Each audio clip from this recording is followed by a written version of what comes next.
Taula, tudo bem? Deixa eu ver se tem mais alguém. Por enquanto, tudo tranquilo.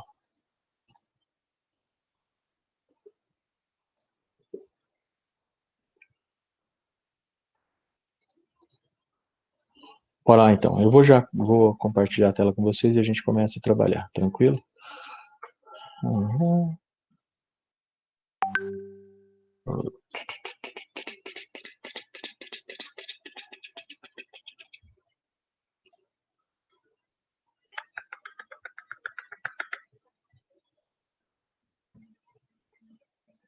Apareceu aí, né?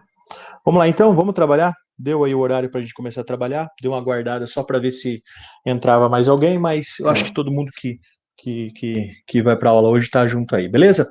Reforço a ideia para vocês aí. Muito boa noite a todos. Espero que todos estejam bem. Semana boa aí, né? A gente está, acho que todo mundo, né? O Paraná inteiro está passando por esse problema da superlotação dos leitos. Eu sou aqui de Cascavel e a gente não tem mais.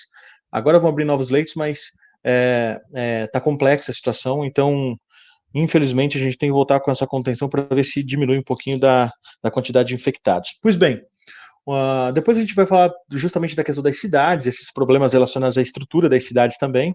Mas antes vamos começar com um tema bem bacana aí, né, que é agropecuária. Vamos falar dos sistemas agrícolas, inclusive, e reforço, né, a ideia de que qualquer questionamento, mandem para mim pelo chat que eu estou tendo acesso a ele aqui, né? Porque quando eu projeto eu não consigo enxergar o chat. Mas como eu abri uma tela secundária, eu consigo ver o chat de vocês. Tranquilo? Bora lá então? Qualquer problema me interrompam aí para a gente trabalhar. Tem gente entrando, só um minutinho. Isso, bora lá. Muito boa noite para quem está chegando aí. Então, vamos falar dos sistemas agrícolas. Boa noite, boa noite. Bem-vindo. Pessoal, então é o seguinte, quando a gente começa a falar de agricultura, ou pelo menos dos sistemas agrícolas, da capacidade produtiva, a gente tem que entender que, no caso do Brasil, sobretudo, né, no entanto, a gente vai quebrar alguns mitos, vamos dizer assim, relacionados à produção de commodities, daqui a pouco falarei disso também.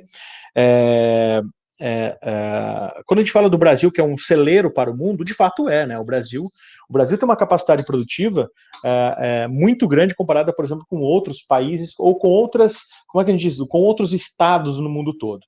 Então, alguns países, inclusive, que a gente vai destacar em relação aos sistemas agrícolas, eles tiveram que desenvolver técnicas para aumentar a sua capacidade produtiva. E aí é uma adaptação justamente que esses países passam justamente para poder ter uma maior capacidade também produtiva. No caso dos sistemas agrícolas, também descrito para nós ali, né?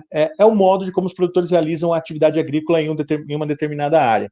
Portanto, né, fica fácil da gente entender aqui agora que os sistemas são uma forma justamente de que os agricultores, né, quem produz a atividade agrícola, desenvolve essa produção justamente usando dos recursos disponíveis naquele local, seja solo, bom ou mal, adequado ou não, uso da água destinada naquele ambiente, o clima favorável ou não naquele ambiente também. Então, são várias situações distintas ali. Algumas ali eu vou falar de cada uma delas de maneira bem rápida na sequência, mas já estão descritas para vocês. Agricultura itinerante ou coivara, é muito comum esse tipo de atividade nos países da América Latina, sobretudo no Brasil. Agricultura camponesa, e aí a gente vai ter que fazer uma ligeira observação em relação ao o que se caracteriza como atividade ou agricultura camponesa, falaremos também. A agricultura de jardinagem ou terraceamento, muito comum lá no Sudeste Asiático. Aqui na América do Sul também é muito comum no Peru, né? Porque os solos, os terrenos são muito irregulares, então ela acaba sendo necessária, tudo bem? O sistema de plantation, também muito comum na América Latina, principalmente com o sistema colonial, com a entrada da metrópole e para a atividade produtiva agrícola no sistema colonial. E, finalmente, também os sistemas coletivistas. Os sistemas coletivistas, se necessário, eu vou agregar ele para vocês depois, eu tenho ele separado também, só que como tem muita coisa para ser trabalhada, eu vou citá-los de maneira bem objetiva para não tomar muito tempo da gente, tudo bem? E, por fim, a moderna empresa agrícola. Vamos falar de cada um deles? A imagem ela já é bem ilustrativa, né? A agricultura itinerante. No Brasil, ela é chamada de coivara. Inclusive, tem uma imagem aqui, também isso aqui chegou a ser até capa de revista, inclusive discutindo as questões agrícolas no Brasil.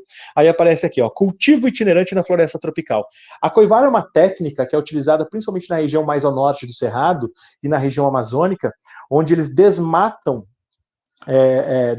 retiram a cobertura vegetal natural e promove justamente a queimada para a retirada dessa cobertura vegetal. Alguns de vocês já devem ter visto, por exemplo, um sistema chamado de correntão. Já ouviram falar disso? É muito comum na região também ao norte. Quando eles estendem uma corrente de um trator a outro e vão arrastando, derrubando tudo que tem pela frente, né? A floresta, muito bem-vindo, boa noite, mais gente chegando aí. Chat aberto, qualquer problema, só questionar, tranquilo? Então a coivara, ela estabelece a retirada da cobertura vegetal, a ocupação do solo para a agricultura, muitas vezes pastagem, mas de ordem geral, a agricultura, inclusive de subsistência, pode ocorrer, na maioria das vezes. E daí o que acontece? Como os solos da Amazônia são ligeiramente fracos, pobres, eles acabam tendo a necessidade de mudar de localidade com maior frequência. Então eles desmatam uma localidade, esgotam o solo por 1, 2, 3 anos e são obrigados a mudar para uma outra localidade, graças ao esgotamento do solo, que já era, de certa forma, pobre. Então a coivara é chamada de roça itinerante, aquela que muda de lugar, porque obrigatoriamente eles precisam trocar de lugar. Então tá ali, ó, consiste na cultura agrícola que depende de mudança constante do local, ocorre em áreas de solos mais pobres. Eu coloquei o exemplo da Amazônia, não é? Utiliza queimada ou correntão, como já citei há pouco também, e é uma prática tradicional, principalmente na região centro-oeste da Amazônia. Então ela está bem definida para nós aí, né? Então, para quem está com uma dificuldade, às vezes gosta de anotar, fica tranquilo que o material eu vou mandar para vocês ainda hoje, pela Esther, acho lá, né? O Samuel, ele manda para vocês, tá bom? Tranquilo assim? Aqui algumas imagens que ilustram, na verdade, o que é a coivara. Então, roça itinerante, roça tropical, ela bem ilustrada para nós. Queimada, retirada da cobertura vegetal e plantio por um curto espaço de tempo. Aqui, na verdade, é uma técnica, aqui ele mistura, na verdade, aqui ele coloca para nós, muito boa noite, seja bem-vinda. Aqui ele coloca... Olá, boa noite, tudo bem? Aqui ele coloca para nós uma coisa, inclusive, bem interessante, né? A situação, por exemplo, do que é a utilização do sistema de pousio, né? E no meio delas, né? E entre elas aqui, a ação da... Deixa eu só pegar minha caneta aqui. A ação da queimada, né? Ou da coivara. Então, a queimada, a derrubada, a queimada, o cultivo, colheita, pousio curto. O que seria o pousio curto? Quer dizer que é deixar de maneira estacionária o solo, sem plantio durante um período curto, pode ser por uma estação de plantio, por exemplo, né? Uma colheita, né? Deixa de fazer o plantio, ou o pousio longo pode durar de 1 a 2 até 3 anos, né? E depois o ciclo de novo. Então, a queimada, ela passou a ser uma das etapas, inclusive, do processo de plantio em áreas, por exemplo, como a região norte e centro-oeste. Então, é um exemplo bem interessante, tudo bem? Quando falamos da agricultura camponesa, né, a gente tem aquele debate hoje bem forte, inclusive eu até comentei na semana passada acho que foi com vocês, né, aquele debate bem fervoroso que se faz hoje em relação a sistemas econômicos, né, como foi a Guerra Fria, né, com socialismo e capitalismo, né, União Soviética e Estados Unidos, né, e tem uma expressão que ganhou força que foi a atividade camponesa, né, e daí muita gente associa a atividade, quando se fala de atividade camponesa, como um discurso de um socialismo, alguma coisa. E de fato não é, né? A agricultura camponesa é aquele cidadão que trabalha, produz somente para subsistência. Ela tem característica de ser policultora. O que é policultora? Desculpem, aqui, ó. O que é policultora? Quer dizer que ela tem várias atividades, várias culturas no mesmo espaço. Se vocês observarem bem, eu vou mudar, só colocar uma cor um pouco mais escura. Aqui, ó, aqui nós temos o plantio de hortaliças. Eu acredito que eu não consegui verificar qual que é essa aqui. Mas aqui tem um plantio de cenouras, por exemplo, também. Ali ao fundo, plantio de tomates. Aqui, cebolinha. Aqui nós temos abacaxi. Aqui nós temos mandioca. Ao fundo, um pomar. Então, a criação de animais. Então, a característica da agricultura camponesa é que é aquele cidadão, aquele indivíduo que depende do campo. Ele trabalha para subsistência em terras no campo, no caso, né? Então, terras para subsistência. Uma dica para vocês: a produção camponesa ou a produção de subsistência, ela gera um lucro proporcional, não absoluto, maior do que a agricultura extensiva, né? Desculpem, a agricultura intensiva, que é a agricultura de grandes extensões de terra, que é o grande latifúndio, não é? Porque, na verdade, geralmente, como ele produz para subsistência, ignora-se o fato, por exemplo, do consumo, né, do produto, ou seja, a necessidade de compra do produto. Tudo bem? Ah, olá, boa noite, muito bem-vindo.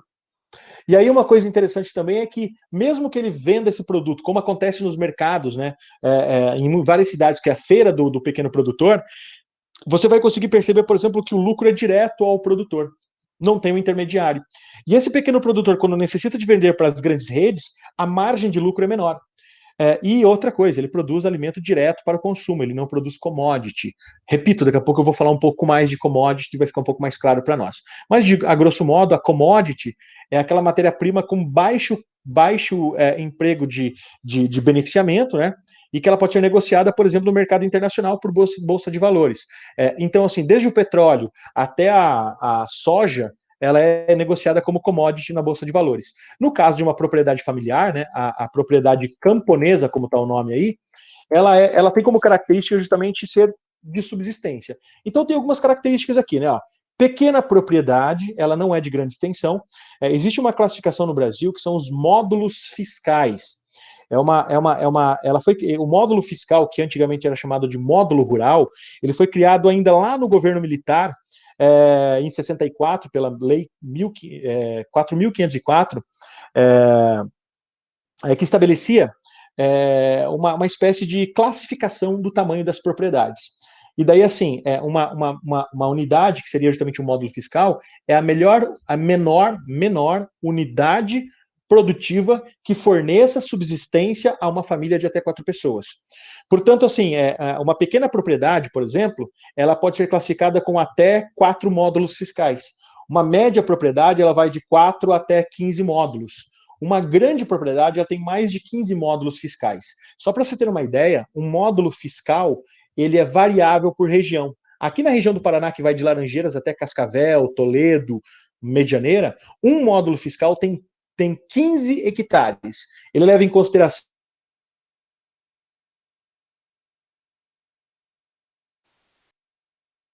técnicas ou tecnologias produtivas. Portanto, quando eu tenho uma capacidade produtiva maior, o módulo é menor.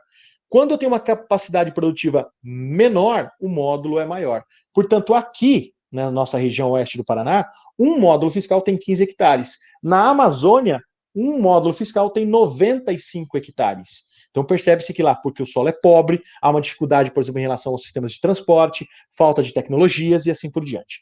Tudo bem? Então a pequena propriedade ela se estabelece com até 4 módulos.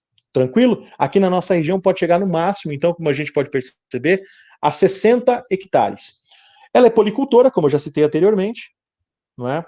Ela concentra a maior parte da renda proporcional, então ela gera maior lucro proporcional, produção para a subsistência já citada, e tem alto crescimento de produção de orgânicos com maior valor agregado.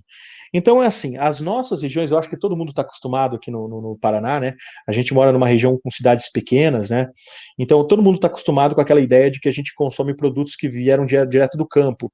Ah, um frango caipira, aquele parente que mora no sítio trouxe uma mandioca que ele colheu, frutos que inclusive são colhidos direto do pé, uma coisa bem bacana, assim, né? Agora, quem mora num grande centro, como Curitiba, São Paulo, Rio de Janeiro, eles estão pagando cada vez mais caro por produtos orgânicos, né? Que são aqueles produtos que não usam justamente recursos tecnológicos, principalmente como defensivos, não é? Aqui nós temos a característica de uma propriedade policultora de novo, né? Uma outra imagem. Tudo bem? Aqui, de novo, mais uma imagem de uma produção policultora. Aqui abóboras, alface e tudo mais, né? Ela aparece de maneira bem bacana. Olá, boa noite, bem-vindo. Tudo bem? Certo? Ó, propriedade policultura. Nós temos um outro sistema de produção agrícola, que é o sistema de terraceamento. Eu vou mostrar as imagens para vocês, mas basicamente é o que está aparecendo ao fundo para vocês. O terraceamento é um sistema de produção agrícola em áreas de encostas, onde eles fazem cortes, degraus, né? Para a produção agrícola. No caso da foto aí, é na Ásia. Eu vou até mostrar mais algumas imagens, mas eu vou deixar primeiro o contexto para a gente entender. É comum nos países do sul e sudeste asiático, eu até citei o caso do Peru anteriormente, né? Predomina o plantio do arroz, rizicultura, não é? Então o que acontece? o arroz é a base da alimentação dos países do sul e sudeste asiático, né? Se estendendo desde a Índia até a região, por exemplo, da península da Indochina, né? Como é o caso, por exemplo, de Laos, Camboja, Vietnã, Mianmar, que está acontecendo agora uma série de conflitos lá, inclusive, né? Por busca de maior democracia. A China, Japão, são países onde predomina a produção de arroz como base alimentar. Aproveitamento de encostas por terraceamento ou planícies de inundação. Na Índia é muito comum aquela chamada planície indo-gangética, que fica entre os rios Indo e Ganges, uma apropriação, né, para a produção em áreas de planície. São planícies de alagamento que lembram muito a planície do Pantanal aqui, que é uma área que sofre alagamento em função da bacia do rio Paraguai. Lá no caso da China, rios importantes como o caso do Rio Amarelo, o Rio Azul, né, o Yangtze, Huanghe, são rios importantes que promovem alagamentos periódicos. Outro fator importante para a região é isso daqui, ó, as monções, tá? As monções de verão são chuvas sazonais. O que acontece, a grosso modo, eu vou dar até uma outra dica para vocês aqui quando a gente fala de clima, né? As secas, por exemplo, que São Paulo passou por alguns anos atrás, né? Ela se explica pelo desmatamento da Amazônia. Por isso que sempre que falamos de desmatamento é algo sério. Por quê? Porque no caso da Amazônia, quando o desmatamento faz aumentar a temperatura na Amazônia. E daí o que acontece? No verão, no Sudeste, que se tornaria uma região de baixa pressão por estar mais quente, a Amazônia ficando mais quente, ela se torna uma zona de baixa pressão. Então, os ventos que deveriam vir da Amazônia para a região sudeste vão para a Amazônia. Então, fica seco aqui na região sudeste, região sul. No caso do sul e sudeste asiático, ocorre um fenômeno natural que os ventos alísios, né, os ventos que sopram do Pacífico para a Ásia durante o verão no hemisfério norte, eles levam uma grande quantidade de umidade para a região continental, norte da Índia, planície indo-gangética, regiões da planície a península da Indochina, a região sul da China também. E daí ocorrem chuvas sazonais. Por, 3 meses praticamente chove sem parar. Cara, não é brincadeira não, praticamente chove sem parar. É dia e noite chovendo, só que é uma chuva assim bem constante. Só que em muitos locais, com alterações climáticas, a chuva acaba ficando mais abundante e ela provoca alagamentos. Mas ela sempre foi fundamental para o plantio, a atividade risicultora. Eu vou mostrar bem rápido algumas imagens para vocês. Aqui, ó, é quando acabaram de... Eles fazem essas muretas aqui, ó. É uma mureta de contenção, né? Onde a água fica retida. Então eles preparam tipo um lamaçal, que ele é rico em matéria orgânica, né? E, claro, alagado. Então eles fazem o cultivo do arroz em áreas fechadas, né? Em áreas mais fechadas, e depois eles vão plantar o arroz já germinado nessas áreas, plantam manualmente. Então eles dependem basicamente do trabalho manual. Cara, dá uma olhada aqui, que coisa maravilhosa, ao fundo a imagem, para você ter uma ideia do plantio em áreas de encostas. Até o fundo lá vocês podem ver o plantio em encostas. Essa é uma imagem aérea. Olha que coisa interessante. Retenção de águas em áreas mais elevadas e cada degrau desse é uma área de plantio também. Certo? Finalmente, né, talvez uma das mais significativas aqui para a América Latina é a agricultura de plantation. A plantation é uma expressão que foi utilizada pelos colonizadores, né, que chegaram aqui no território da América do Sul, onde ele se justificava, eu até resumindo o que está no texto para nós, ele veio desde o século XVI, século XVII para cá, e eles utilizavam a expressão como uma forma de explicar que seria uma grande propriedade de terra, ou seja, quando a gente fala de grande propriedade de terra, a gente fala de latifúndio, né? Então ela vai aparecer aqui, ó, latifúndio, né? Ela é inclusive aqui, ó, antigamente utilizava mão de obra numerosa, predominantemente escrava indígena, para a produção de grandes, né, produtos de gêneros agrícolas, no caso tropicais, visando justamente abastecer as metrópoles. Portanto, em resumo, era a grande propriedade latifundiária, monocultora, que eu até acabei, eu acho que por não citar ali acima, mas monocultora quer dizer que é uma única cultura, ela não é policultora como a pequena propriedade, ela produzia basicamente produtos tropicais para exportação e também, evidentemente, claro, utilizava mão de obra escrava ou indígena. Hoje, a plantation ela serve para designar a grande empresa produtiva ou a grande propriedade produtiva em regiões da América Latina, destaque para o Brasil. Então, ela não tem mais o caráter de usar, por exemplo, mão de obra escrava ou nativa, não tem mais disso, mas continuam sendo latifúndios, continuam utilizando, por exemplo, produzindo basicamente para o mercado externo, produção de commodities, então ela é meio relativa, ela mudou o aspecto um pouquinho dela. Aqui um exemplo de uma plantation, né? Perceba que é uma única cultura. Pelo que eu consegui identificar ao fundo aqui, isso aqui pode ser plantio de cana-de-açúcar. Me corrijam quem conseguir enxergar melhor isso aqui. Mas a princípio é cana-de-açúcar. O que me chamou a atenção é que é uma única cultura, né? Não tem produtos diferentes sendo produzidos aqui, né? E aí nós temos as técnicas agrícolas, né? E manejo do solo. Destaque para alguns ali para vocês, né? Principalmente aí o caso do plantio direto, eu vou colocar nas imagens para vocês. Rotação de culturas.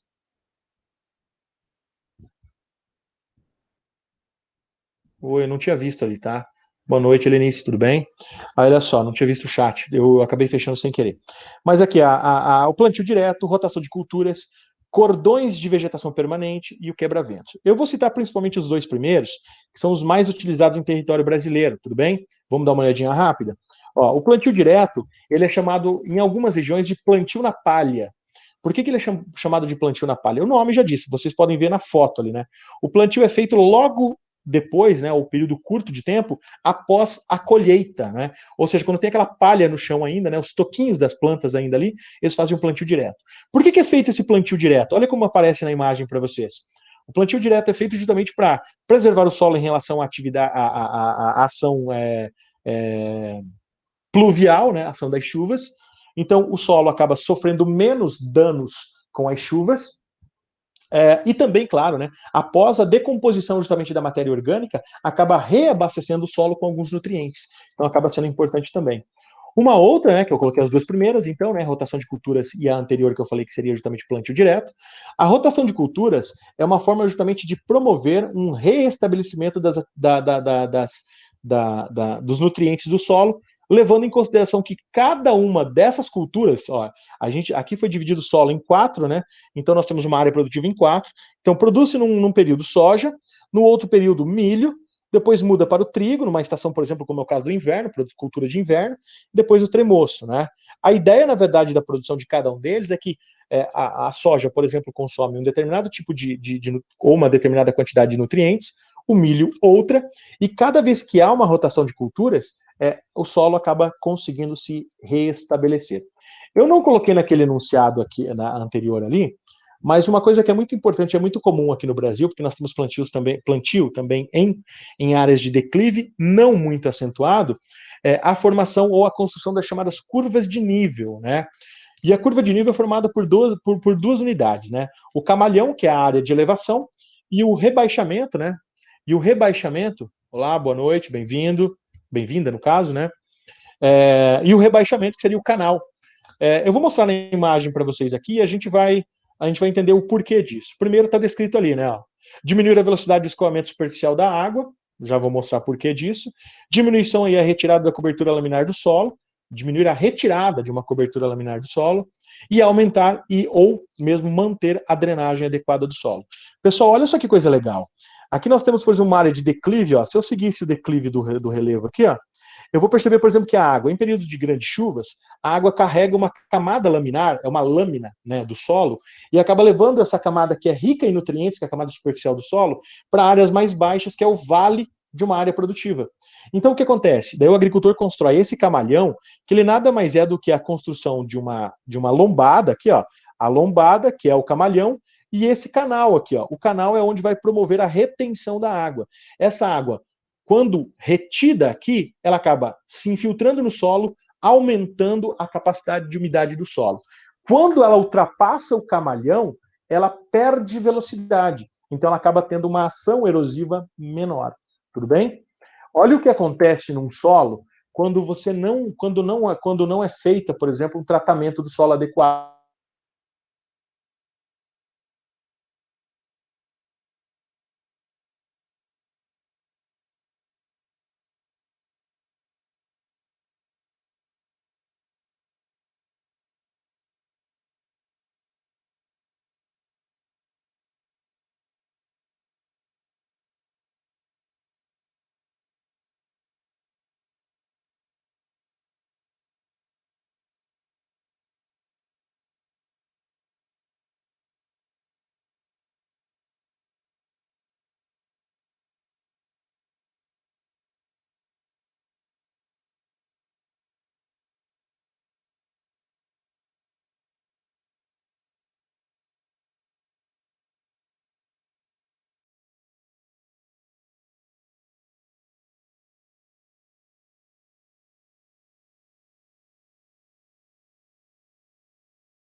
Aqui outra curva de nível, né? E aqui um exercício bem legal, ó. Esse exercício aqui é um exercício muito comum, por exemplo, do Enem, mas que não é incomum de ocorrer, por exemplo, em bancas como o da UFPR. Olha que coisa interessante.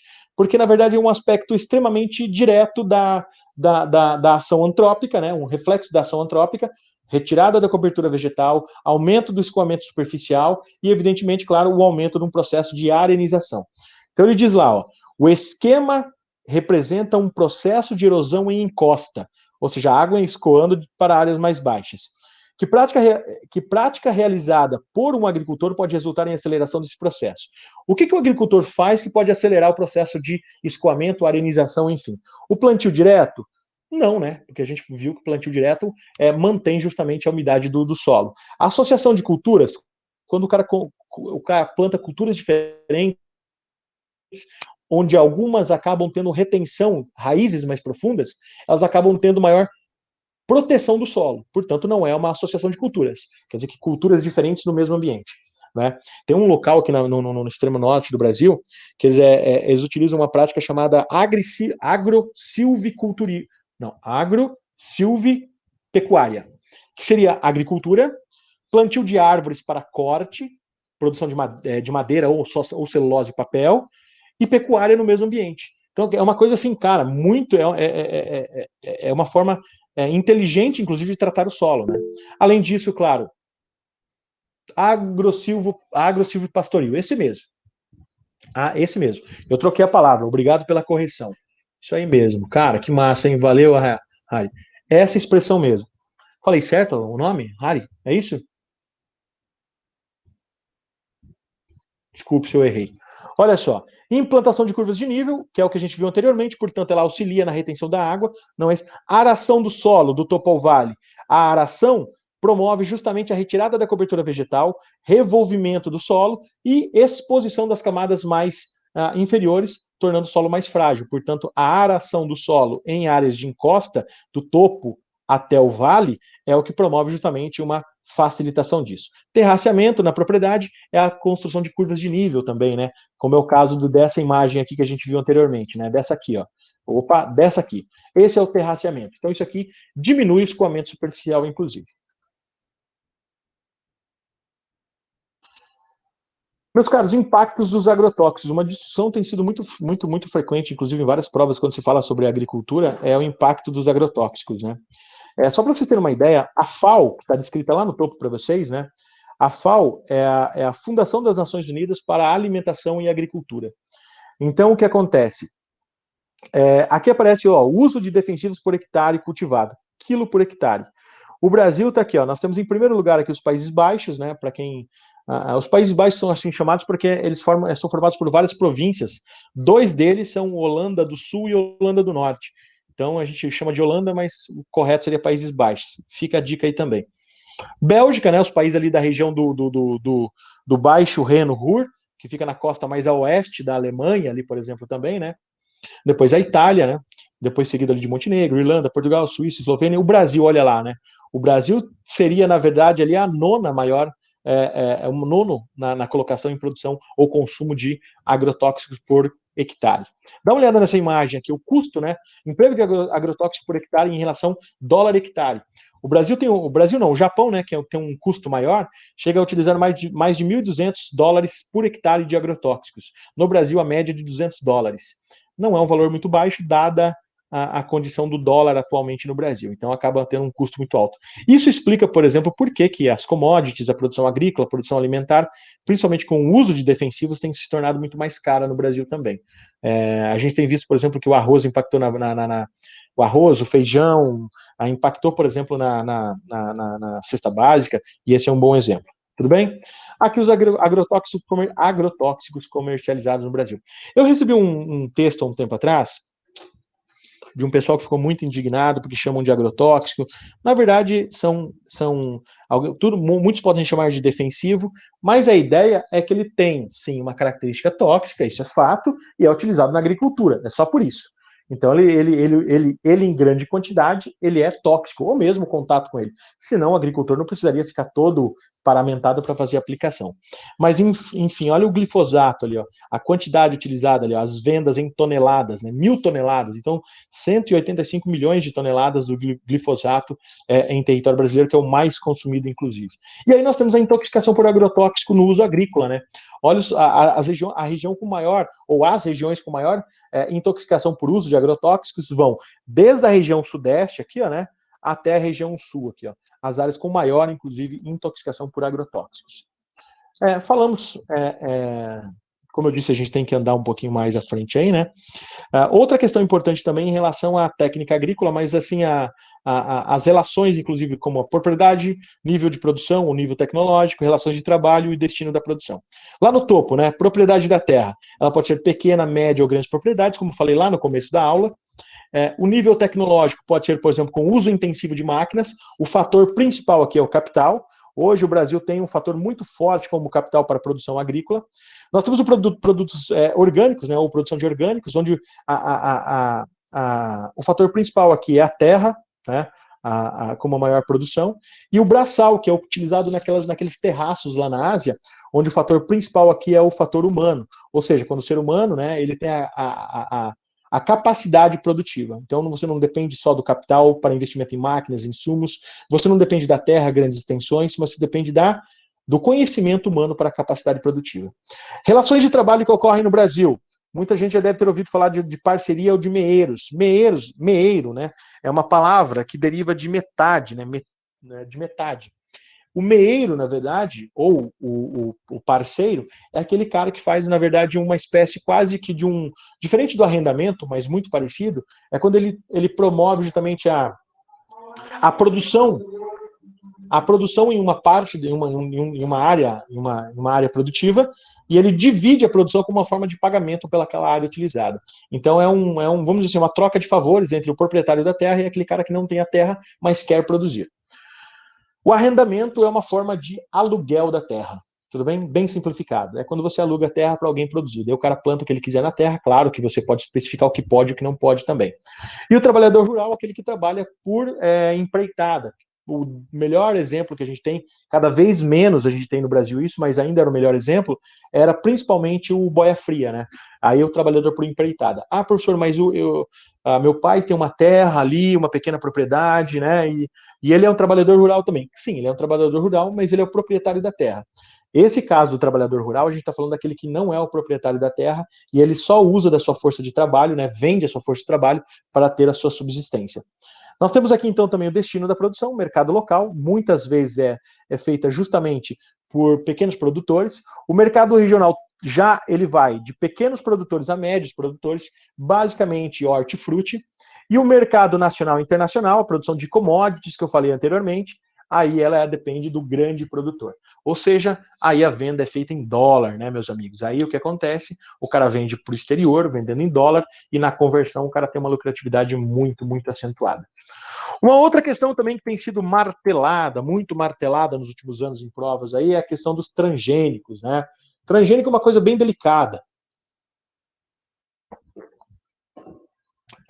Quando lançam aquela pergunta, você é favorável, não é favorável? Cara, os transgênicos têm seus pontos positivos e seus pontos negativos. Então, eu vou ser bem objetivo com vocês. Vamos falar então aqui dos argumentos favoráveis aos transgênicos. Repito, esse material eu vou mandar para vocês. Então, qualquer coisa que fique na dúvida, que você não conseguiu enxergar direito, depois o material vai estar disponível para vocês também. Tranquilo? Quais os argumentos favoráveis aos transgênicos? Está lá. Primeiro lugar, vamos colocar o primeiro aqui então. Os transgênicos, eu vou colocar o meu apontador aqui, tem um apontadorzinho aqui, ó. Então, aqui, ó, lá onde está a bolinha vermelha. Os transgênicos podem aumentar a produção de alimentos. Ponto positivo. Segundo, tem potencial de acabar com os problemas relativos à desnutrição. Então, em alguns países onde a produtividade é mais dificultada, ela pode solucionar problemas como esse, né, de desnutrição, inanição ou subnutrição. Países, por exemplo, como da África e Ásia. A produção pode ser mais econômica porque proporcionalmente o gasto é menor e você utiliza uma área menor produtiva. O impacto, inclusive, também em relação às intempéries, ou das intempéries, ou de pragas, acaba praticamente sendo nulo. Portanto, você gasta menos com defensivos também, certo? Plantações de vegetais transgênicos podem requerer menor quantidade de agrodefensivos, água e máquinas agrícolas. Uma questão que caiu agora no último Enem, inclusive, foi, cara, maravilhosa, né? Então, eu estou falando do Enem porque é uma referência no Brasil em relação ao tipo de prova, mas é uma questão que pode cair também na banca da UFPR. A relação, por exemplo, das técnicas produtivas, né? E uma delas era justamente assim, para que a escassez de água em alguns países, como o caso, por exemplo, de Israel, uma das formas que poderia promover uma redução do impacto em relação ao uso da água seria desenvolvimento de técnicas ou de tecnologias, no caso transgênicos, que forneçam, por exemplo, ou que usem menos água. Tudo bem? Outra delas aqui, então, também, a criação, ou no caso, menos defensivos também, menos máquinas, tudo seria um impacto menor. Criação de organismos capazes de produzir substâncias úteis para a saúde humana, e aí aparece uma coisa legal. A alteração ou a modificação genética, ela pode criar, por exemplo, um produto final que tenha uma capacidade de nutrição maior do que, por exemplo, uma produção convencional. Então você consegue modificar geneticamente para que a planta ofereça mais nutrientes do que originalmente ou convencionalmente ela forneceria. Organismos com tolerância a pressões bióticas e abióticas, ou seja, então você tem os transgênicos mais resistentes a pressões, por exemplo, como as intempéries, chuvas, alagamentos, secas, temperaturas altas ou baixas, ou, por exemplo, como pragas, que ocorrem em algumas localidades. Vocês vão lembrar muito bem, inclusive, que o ano passado nós tivemos aquela, como que é, a nuvem de gafanhotos, né? Lembram disso? Então, os transgênicos têm uma resistência maior também a esse tipo de pragas. É um bom exemplo também. E aqui aparece a possibilidade do uso de terras improdutivas. Então, assim, o que são terras improdutivas? São terras que não estão produzindo. Por dois motivos. Uma, porque não foi empregada a produção naquele local, que é o mais simples, não quer dizer que a terra seja imprópria. E no segundo caso, quando a terra ela é imprópria ou com menor capacidade de produção. E aí o transgênico caberia bem. Agora, quais são os argumentos contrários aos transgênicos? Né? Vamos começar lá então? Tá ali, ó. A produção de produtos transgênicos não resolveria a fome no mundo. Peraí, mas eu falei que era um argumento favorável, resolveria. Pois é, porque quem é contra diz que a produção de transgênicos tem se direcionado basicamente para a produção de commodities e não para a produção alimentar. Então, ela não está resolvendo o problema da alimentação no mundo. É o primeiro problema. Segundo, a produtividade e o lucro ficam abaixo das expectativas. Ainda, ou pelo menos até 2010, por exemplo, o custo era muito alto. Então, é evidentemente, claro que os lucros ainda não eram tão excessivos. Hoje, a partir de 2020, né, claro, considerando o último ano que passou, a gente tem já os transgênicos como bem viáveis. Então, esse argumento já não está mais tão válido. Terceiro aqui, ó, onde está aqui a bolinha vermelha, tá, os produtores de alimentos transgênicos ficam reféns de fornecedores de sementes. Esse é um fato também. Grandes corporações, né, inclusive nós tivemos, eu vou mostrar uma para vocês aí, inclusive, nós tivemos a compra de uma grande, a Syngenta foi comprada pela Bayer, né, pela bagatela de 60 bilhões de dólares. Cara, um volume muito grande de grana, é muita grana. E daí o que acontece? Ela está criando, na verdade, o que seria uma espécie de uma trust, né? Eu falei isso na semana passada. Trust, que seria aquela fusão de empresas, né? Mas, na verdade, ela está comprando outras empresas do mesmo setor para ela criar uma espécie de monopólio em relação ao fornecimento de transgênicos. Tudo bem, uma coisa que também quebra um pouco também esse argumento é que a lei de como é que não a lei de biossegurança que eu vou falar depois, mas como é que fala a lei de patentes, ela estabelece que em 20 anos você tem, por exemplo, o rompimento das patentes e ela fica de uso público, né? Então, muitos desses transgênicos foram já desenvolvidos lá nos anos 50, anos 60, com a chamada Revolução Verde, que já toco no assunto também, eles acabaram já tendo suas patentes sendo rompidas há muito tempo, tudo bem? Transgênicos podem espalhar e acabar com a biodiversidade. Isso aqui é um argumento, inclusive, bem válido, principalmente no Código Florestal de 2012, eles diminuíram a área de resguardo para plantio de transgênicos perto de parques nacionais, né, parques ambientais, como é o caso do Parque Nacional do Iguaçu. Ou seja, o que antes era de 10 quilômetros, agora caiu para 500 metros. Então, a possibilidade, por exemplo, de uma interação de animais que consumam produtos e levem essas sementes para dentro das áreas de preservação, ela acaba sendo muito grande. Então, pode ter uma interação. Os países que adotam a produção de transgênicos podem perder mercados consumidores. É fato que alguns países já começaram, inclusive, a fazer políticas de boicote à produção de transgênicos. Então, é interessante observar isso também. Na Europa, cresceu muito essa movimentação para a redução do uso de transgênicos, mas ainda nada assim que seja tão eficaz a ponto de parar a produção de transgênicos. E é preciso que esses produtos sejam identificados. Esse rótulo, na verdade, é o que está na capa aqui, né? Os produtos hoje vêm com esse símbolo aqui, ó, esse T amarelo aqui, né? Então, os produtos vêm com este símbolo que identificam que ele é produto de origem transgênica. Professor, como é que lá no meio de uma plantação o cara pode plantar, sei lá, o cara plantou 100 hectares de soja convencional e 100 hectares de soja transgênica, ou 10 hectares de soja transgênica? Cara, não importa. O resultado da produção, ele se dá, a identificação desse produto, ele se dá pela análise do produto. Né? Então, assim, quando chega o produto numa distribuidora, é feita a análise do produto e daí é identificado se ele é transgênico ou não. E aí, claro, daí ele acaba tendo a identificação obrigatória. Tudo bem? Aqui os países, ó, os top 10, né, a área plantada com transgênicos no mundo. Perceba aqui, em primeiro lugar, os Estados Unidos, com 72 milhões de quilômetros quadrados, né, isso? Não, em hectares, 72 milhões de hectares plantados. O Brasil é o segundo no mundo, com 49 milhões de hectares plantados. Olha aqui a Argentina em terceiro lugar. Então, seguido da Argentina, só para a gente anotar aí, né? Canadá, Índia, depois vem o Paraguai, olha o Paraguai também figurando com uma grande proporção aqui também, né? Depois Paquistão, China, África do Sul e Uruguai. Até o Uruguai. Os países aqui, né, do Mercosul cresceram, teve um crescimento bem significativo aí da produção de transgênicos. Então tá aqui, ó, plantado 185 milhões de hectares. Agora dá uma olhadinha aqui, coisa interessante. Isso aqui é um mapa, né? Esse aqui é um mapa da fome no mundo, né? E isso aqui, na verdade, esse mapa foi muito utilizado, inclusive, para discutir a produção agrícola e a fome no mundo. Então, ou seja, os transgênicos resolveriam o problema da fome? Resolveriam. Então mostra para nós aqui, por exemplo, aqui, países, por exemplo, aqui da América Latina, África e Ásia, tem muita gente passando fome. São 820 milhões de pessoas, de um total de 7 bilhões e 700 milhões de habitantes. Ou seja, praticamente quase que, vamos considerar uma oitava parte da população do mundo passa fome. É um número muito expressivo. É um número muito expressivo. E aqui na área plantada agora com orgânicos, olha que coisa interessante. Se você comparar, eu não vou pegar todos aqui para não tomar muito tempo nosso, mas olha que interessante aqui. Ó. Do total em 2000, eram 15 milhões. De 2000 a 2006, foi um salto de praticamente do dobro da produção de orgânicos. Então, repito aquilo que eu falei anteriormente. A produção de orgânicos tem ganhado um espaço bem significativo no mundo todo. O Brasil, então, como que assim, bem quase dobrou também ali, né? A América Latina como um todo, né? Quase dobrou também, certo? O Brasil tem, só para constar aqui para nós, o Brasil tem, foi promulgada lá em 2005, né? A Lei 11.105, que é a Lei de Biossegurança. É chamada da Lei da Biossegurança. O que estabelece essa lei da biossegurança? Ela tem uma ligação bem direta ali com a produção de transgênicos. Está ali, ó.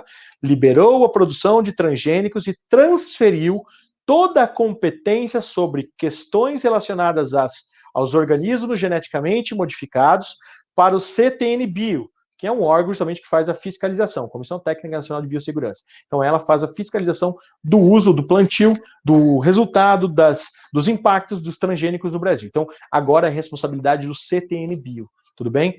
O CTN-Bio, inclusive, tem sido bem citado nos últimos anos aí, principalmente no ano passado, quando nós tivemos as queimadas, o CTN-Bio que estava fazendo justamente a varredura, mandando, por exemplo, como é que a gente fala?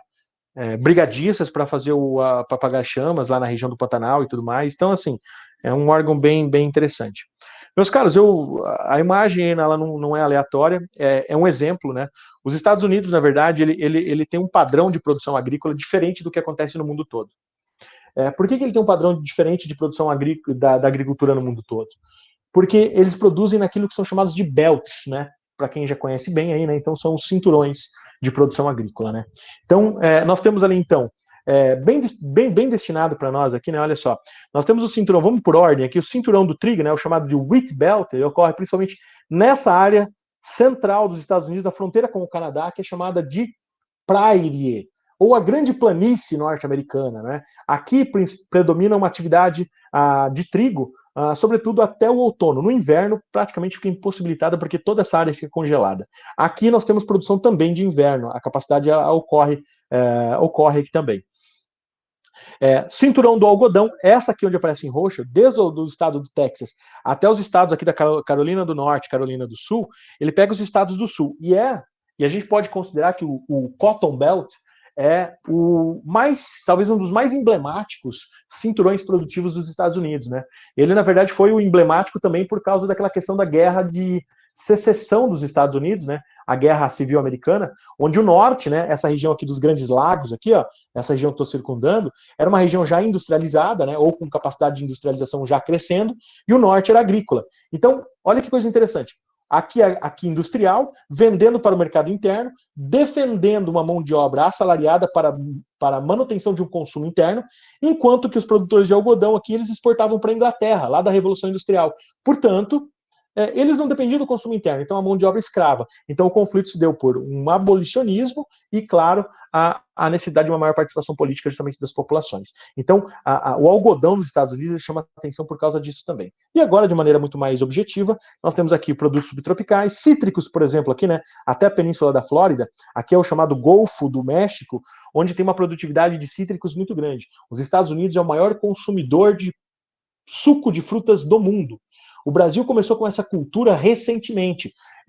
Quem é um pouco mais aí, quem tem um pouco mais de idade, né, aí pelo menos uns 30 anos ali, vamos dizer assim, né, vai lembrar que tem uma marca de suco aqui da região que é chamada Prats. Ela é aqui do Paraná, inclusive, norte do Paraná. Ela começou assim e não tinha assim, uma disponibilidade tão grande de sucos, né? A não ser aqueles néctar de fruta nas caixinhas. Mas o suco in natura ele não tinha muita opção. E agora você tem várias marcas, inclusive exportando para os Estados Unidos também. E criação extensiva, toda a área em verde, que é uma área semiárida ou desértica. Então aqui ocorre uma criação e extensão, é o chamado ranching belt, ou a produção pecuária extensiva. O cinturão do milho em azul, né, o Corn Belt. Aqui o milho, vale a pena lembrar que é a base alimentar dos Estados Unidos, né, desde rações de animais, os cereais que eles consomem, o amido de milho é muito utilizado para consumo, além do óleo de milho, que é utilizado também como combustíveis. E além disso, eles produzem o álcool de milho, né, o álcool de milho, que é o metanol. E daí, só que a proporção ela é muito menor do que a proporção para a produção de álcool de cana, né? Ou seja, para produzir o equivalente do álcool de cana, eles precisam produzir numa área 7 vezes maior do que se produz cana aqui no Brasil. Finalmente, o cinturão do leite, né? Aqui mais ao norte, região dos Grandes Lagos, é o chamado ali Dairy Belt, cinturão dos laticínios, né? E é muito forte, inclusive regiões aqui no entorno aqui de Chicago, por exemplo, onde o consumo é muito alto também. Aqui, ó, na Califórnia, a agricultura irrigada, porque é uma região, inclusive, desértica e semiárida, chamado dry farming, onde ocorre a irrigação para a maior capacidade, justamente, produtiva. Tudo bem? Aqui para a gente, aqui não fica muito complicado para nós, mas é um novo mapa justamente sobre a agropecuária, e aqui ele colocando alguns tipos de produtos, né? Ó, aparece o dry farming que eu citei aqui no cantinho para nós também, culturas irrigadas, inclusive na área, em áreas, inclusive onde ocorre criação de gado em extensão. Agora, esse aparecimento aqui de áreas irrigadas nessa região do Ranching Belt é nova. Mas, enfim, é só uma nova forma de mostrar. Isso que é interessante para nós. Pessoal, nos Estados Unidos, para você ter uma ideia, olha que coisa interessante. Nós temos pequena agricultura familiar de porte médio, agricultura familiar de larga escala e somente, olha só, agricultura não familiar, que corresponde aqui ao número de propriedades em 1,3%. A área cultivada em apenas 6%. Cara, no Brasil, a agricultura familiar ela é entendida como pequena propriedade policultora de subsistência. Nos Estados Unidos, a grande propriedade é familiar, porque ela tem aquela, sabe, ela passa de pai para filho, é uma atividade mesmo lucrativa. Portanto, a atividade familiar agricultora, ela acontece mesmo nas grandes propriedades. Perceba que no número de propriedades, aqui, ó, o número de propriedades é bem significativo, inclusive, né? Ó, São 89% das propriedades, quase 90% da pequena propriedade familiar, né? A agricultura média e a agricultura grande, ela chega ali, número de propriedades a quase, redondo 9%. Agora, na área cultivada, a média propriedade e a grande propriedade já correspondem aproximadamente a quase 50%. Enquanto a agricultura... não, falei certo, né? Enquanto a pequena propriedade familiar, olha só, quase metade da produção. Aqui no Brasil, é um fator totalmente inverso a esse. Só para vocês terem uma ideia. Quer ver uma coisa? Olha aqui, ó. Essa é a estrutura fundiária no Brasil. Só para vocês terem uma breve ideia do que eu estou falando. Se vocês dividirem comigo aqui, ó, olha que coisa curiosa. Vamos dividir aqui. Vamos olhar primeiro o número de estabelecimentos. Por exemplo, se eu tenho uma pequena propriedade, cada um de vocês aqui tenha também uma grande propriedade, e o Samuel é um grande fazendeiro, né? Samuel é um grande fazendeiro. A propriedade dele vai contar como uma também. E a minha, a sua, de nós todos, conta como uma. Então nós temos, por exemplo, 40 propriedades, só que a do Samuel tem área que engole a nossa fácil. Então, olha que coisa curiosa aqui, ó. Pequenas propriedades que vão com menos de 100 hectares, por exemplo, aqui, ó, olha só que coisa curiosa. Elas correspondem, olha o total aqui, ó, número de estabelecimentos somados, olha que coisa interessante, vai dar em torno aqui de 85% do número de propriedades. As grandes propriedades correspondem aos outros 15%. Olha que coisa, 15% não vai dar quanto aqui, né? Vai dar 85, né? Vai dar 85%. Quase isso. E aqui sobra os outros 15%. Aproximados os valores. Agora, se eu mudar aqui, deixa eu pegar em uma cor diferente, nós vamos falar agora da área total, a área de cada uma a área total dos estabelecimentos.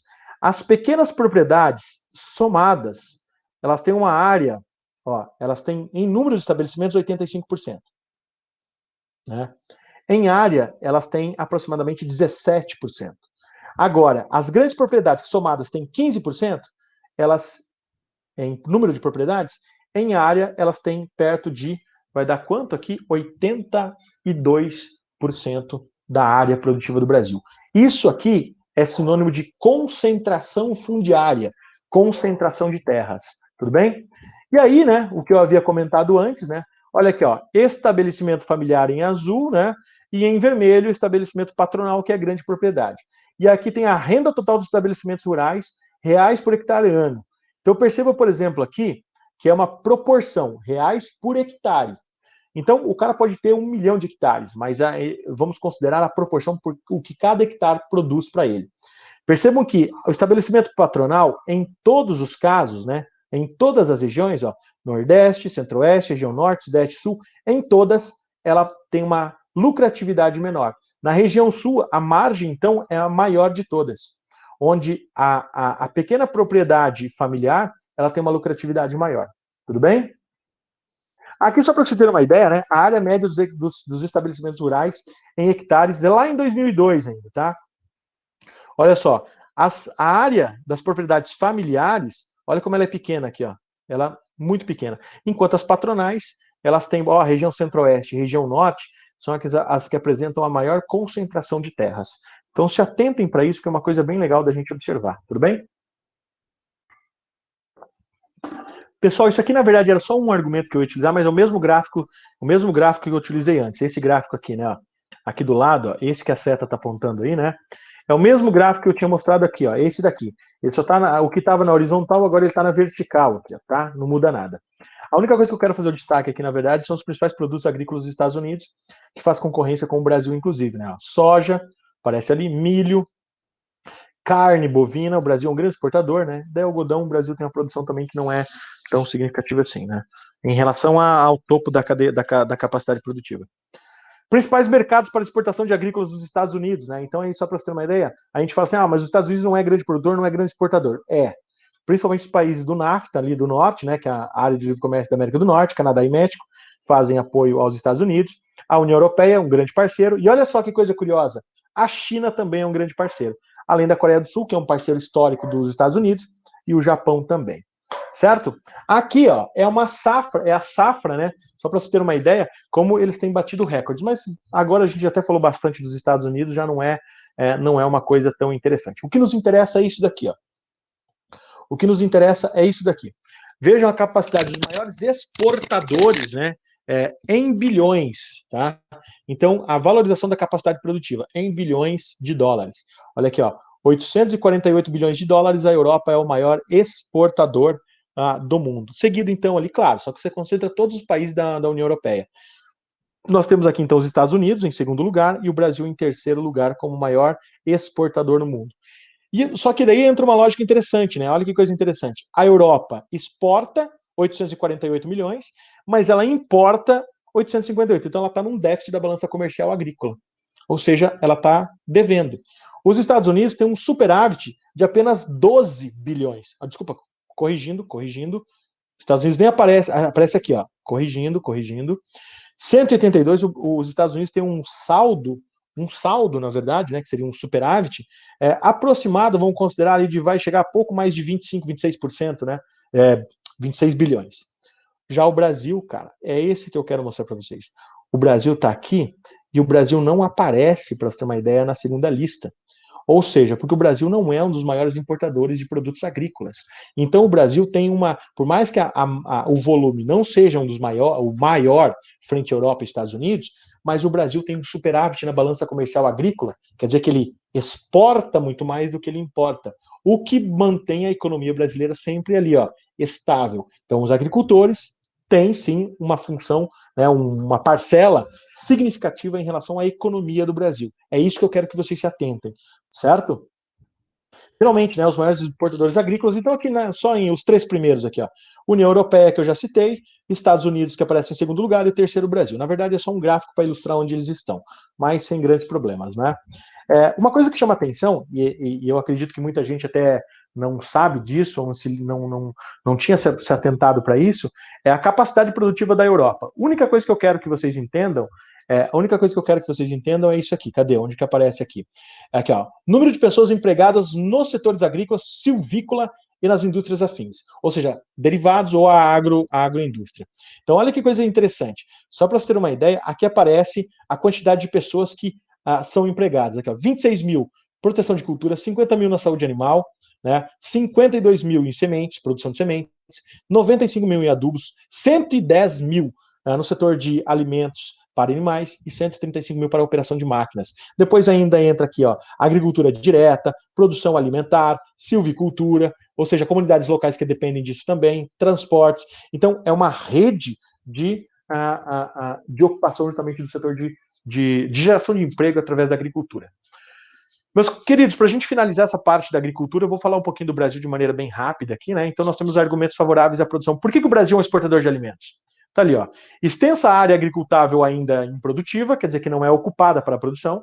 Condições favoráveis, condições naturais favoráveis, clima e solo.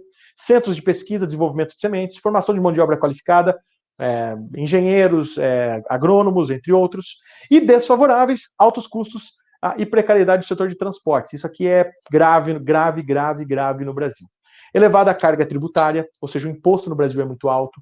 Crédito e financiamentos ainda muito abaixo do necessário para alavancar a economia agrícola no Brasil. Vale a pena lembrar que Europa, Estados Unidos, Japão, eles fornecem subsídios à agricultura. O subsídio pode ser desde o fornecimento de crédito até a garantia de compra da produção. Ele varia varia de país para país. Tudo bem?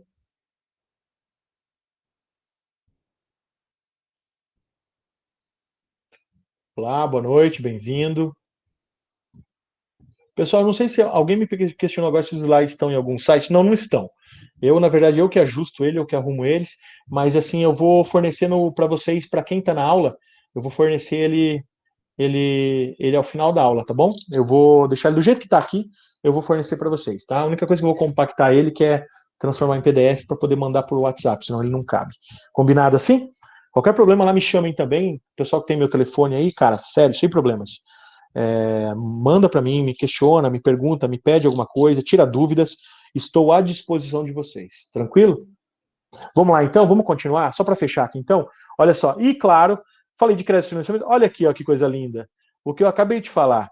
Então, nós temos aqui protecionismo e subsídios agrícolas na Europa, Estados Unidos e Japão.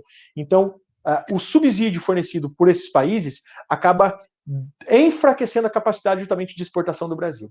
Tá? O agronegócio, vamos entender o famigerado, né, que muitos falam agronegócio, mas não, necessário, né? Então nós temos uma rede de fornecedores aqui que entram justamente aqui como insumos, né? Insumos, máquinas e implementos.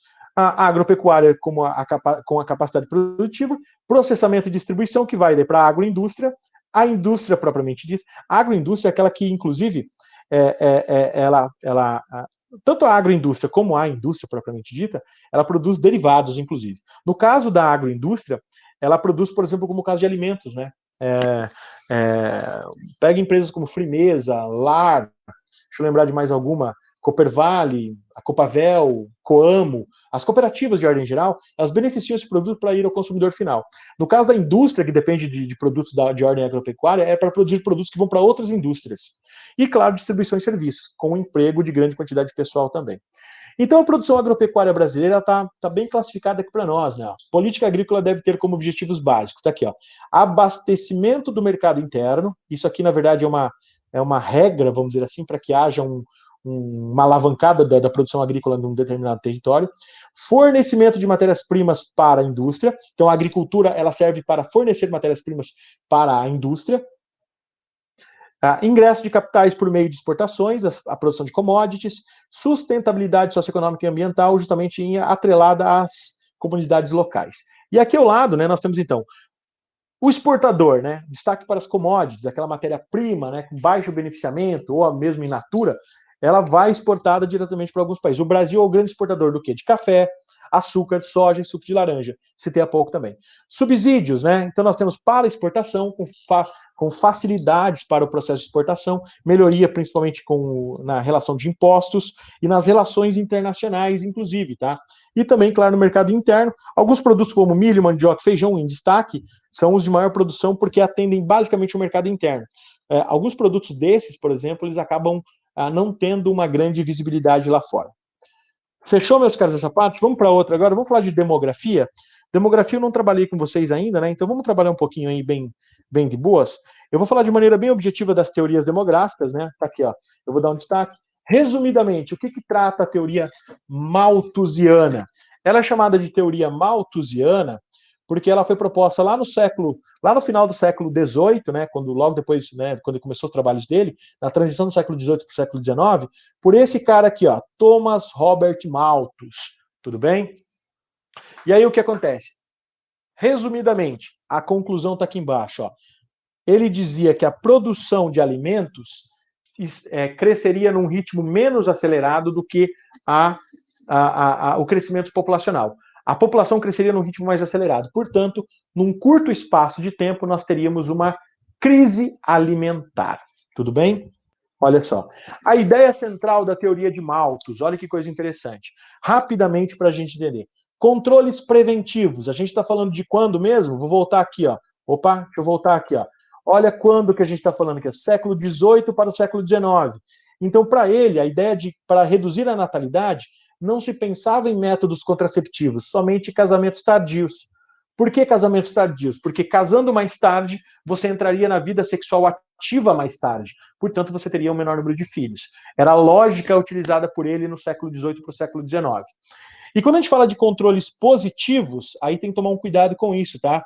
Cuidado com a expressão. Controle positivo não é controle otimista ou pessimista.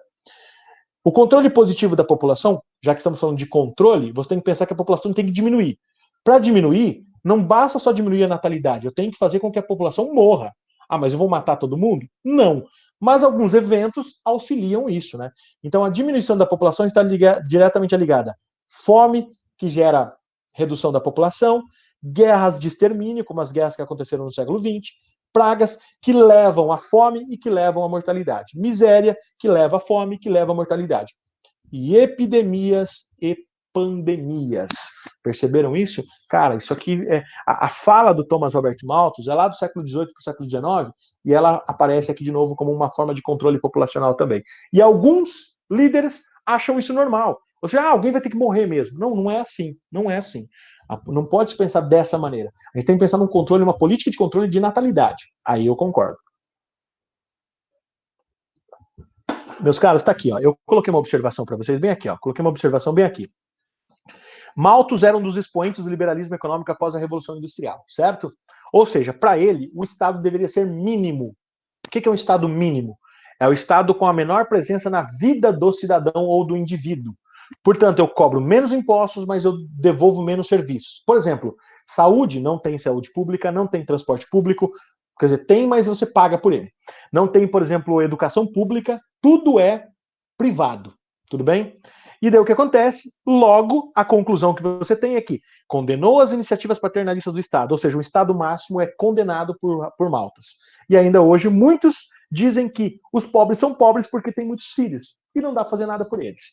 Quais as críticas à tese central de Malthus? Ele não considerou os avanços técnicos, científico e mecânico para a produção de alimentos, ou seja, o que a gente viu agora há pouco, inclusive, relacionado à agricultura. Não considerou as reservas nos mares e oceanos, isso era um fato que hoje é uma base alimentar para muitos países, inclusive, e não levou em conta outras regiões com áreas de solos férteis, como África e Ásia, por exemplo, também. Certo? Ah, não mudou aqui, só um instante.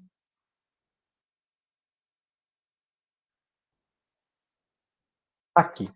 Pessoal, uma outra, eu deixei destacado para vocês, quando você receber o material, eu deixei um destaque bem legal para vocês, dos pontos principais ali para vocês. A teoria neomalthusiana, meus queridos, lembra assim, a teoria malthusiana, a primeira, né, a do Thomas Malthus, ela aparece no século até o século XIX. Aqui, ela aparece justamente aqui, ó, depois da Segunda Guerra Mundial, depois de 1945. E ela caracteriza principalmente aqui, ó, que o crescimento populacional em verde é menor nos países desenvolvidos, em vermelho é maior o crescimento populacional nos países menos desenvolvidos. Por que isso ocorre? Porque mesmo nos países desenvolvidos ocorreu aqui, ó, uma redução das taxas de mortalidade, uso de antibióticos e vacinas que reduziram a mortalidade também, saneamento básico, água tratada, coleta de esgoto, tratamento de esgoto, coleta do lixo, reduziu a mortalidade, e o desenvolvimento de uma infraestrutura de melhor qualidade de vida nas cidades. Tudo bem? Letra B. Essa mão de obra que vai gerar encargos econômicos para os países centrais é dos jovens que migram, né? Esses jovens que migram de um país pobre para um país um pouco mais rico, eles vão sofrer, eles vão gerar um impacto. Por quê? Porque eles não têm, por exemplo, eles não têm carteira assinada, no caso de países de outros países, não sei como funciona o sistema de cada país, né? Mas eles não têm, por exemplo, uma previdência privada, eles não têm, por exemplo, uma poupança, eles têm uma renda muito baixa, trabalham geralmente em subemprego, portanto, eles não têm garantias. Então, isso vai gerar um problema de miserabilidade e de criação de bairros degradados nas periferias. E, finalmente, claro, os países periféricos têm um outro problema também, já que estamos falando da Guerra Fria, né? Falei com vocês na semana passada, sobre os bolsões de pobreza, né? O que são esses bolsões de pobreza, né? São as áreas mais pobres, as zonas periféricas do mundo, né? África, Ásia, América Latina. Então, é o que era, na verdade, um risco para o sistema capitalista, porque esse terceiro mundo, assim chamado, né? Eu não sei se vocês lembram disso, mas durante a Guerra Fria, o planeta era dividido em três mundos. Primeiro mundo, países capitalistas ricos, segundo mundo, países socialistas, e o terceiro mundo, os países não alinhados. Então, o Brasil era um deles. E havia um medo que nesses países entrasse o socialismo também. Então, era um medo para o sistema capitalista internacional, certo? A ideia central. Vamos lá, então? Para os malthusianos, de ordem geral, a preocupação malthusiana, neomalthusiana, melhor dizendo, era de excesso de gente. Deixa eu só mudar a minha cor aqui. Vou deixar, pode deixar aqui mesmo, ó. Excesso de gente, explosão demográfica, que já era uma discussão de Malthus. Mas aqui agora, encargos econômicos e o medo justamente de movimentos socialistas na periferia do mundo. Essa é uma discussão neomalthusiana. Justamente onde? América Latina, África e Ásia. Qual que foi a solução imposta pelos malthusianos? Controle de natalidade, ou seja, políticas públicas de natalidade. Meus caros, alguém consegue lembrar se o Brasil tem alguma política pública de controle de natalidade? Vocês sabem disso ou não? O Brasil tem? O Brasil tem, né? Tem, né? Se você for num postinho de saúde, você não tem lá gratuitamente, por exemplo, lá camisinha, o preservativo. Você consegue lá, por exemplo, a pílula anticoncepcional, até a pílula do dia seguinte. Você consegue tudo isso de graça. De graça, sim, claro, né? São os impostos, tudo mais, mas enfim. Por que você recebe isso de graça?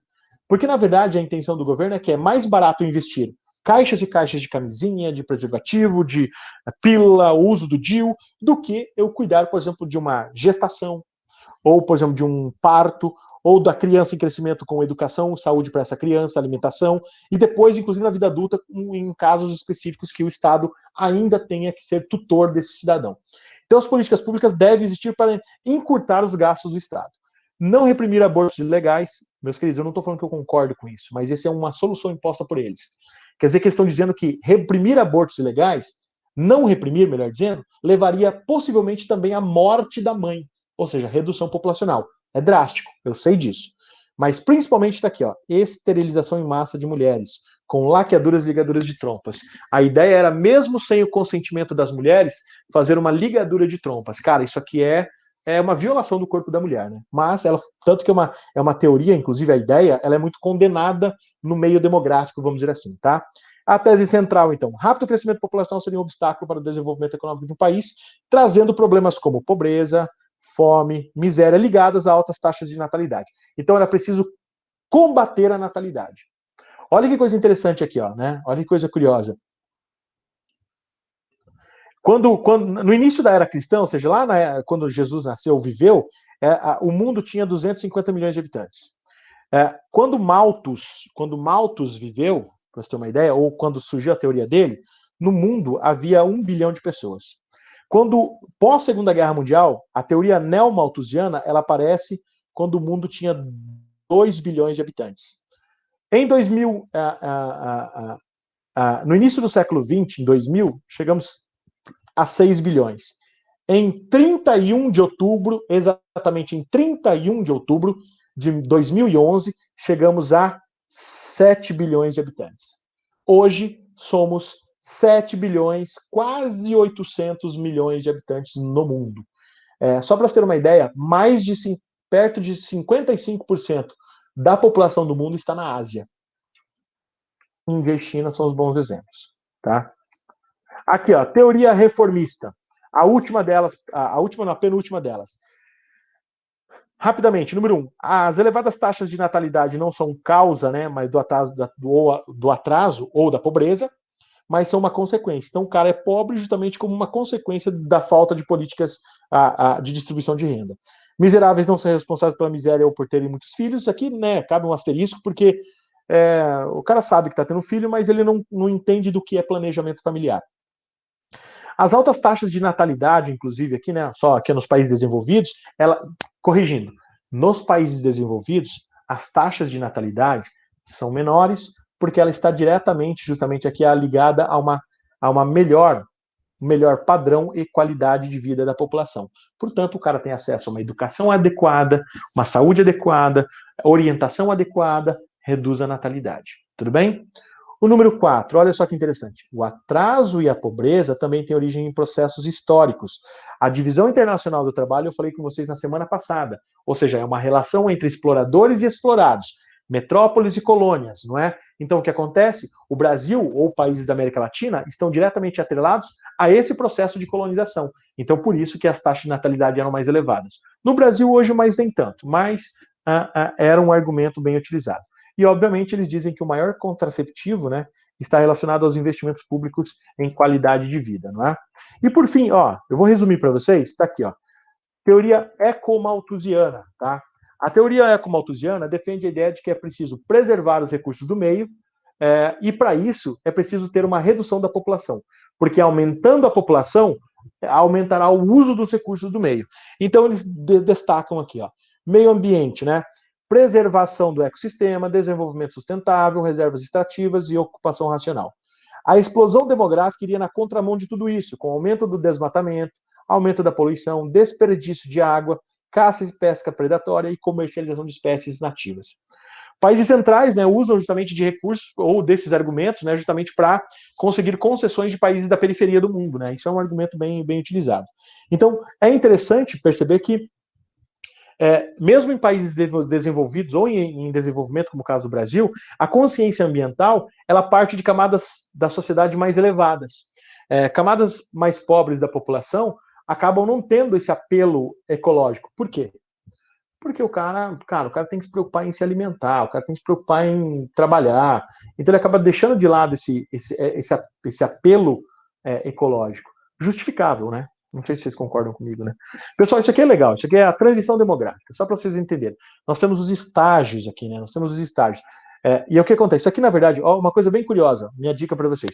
Isso aqui, esse modelo atual aqui, é o modelo, na verdade, que a gente considera aqui, ó, aqui, ó, Our World in Data, o nosso mundo em dados. Então, o que acontece? Olha que coisa interessante. A transição demográfica em 5 estágios. Nós temos ali, então, a linha verde, ela mostra a taxa de natalidade. A linha roxa aqui, ó, ela mostra a taxa de mortalidade. Essa diferença que está em azul aqui, ó, esse natural increase aqui, é o chamado crescimento natural ou crescimento vegetativo. Tudo bem? Então, olha que coisa interessante. Então, a gente vai entender o seguinte, ó. A natalidade está em verde e a mortalidade está em roxo. Estágio 1, natalidade e mortalidade elevados. Está aqui no topo, ó. Natalidade e mortalidade bem elevados. Estágio 2, a natalidade continua elevada, olha onde ela está aqui, ó, tá? E a mortalidade está em queda. Olha que coisa interessante, está em queda. Portanto, queda rápida. Estágio 3, queda da taxa de natalidade, olha aqui, ó, queda da taxa de natalidade, e uma queda um pouco mais lenta das taxas de mortalidade. Olha aqui, ó, ela está em queda, mas um pouco mais lenta.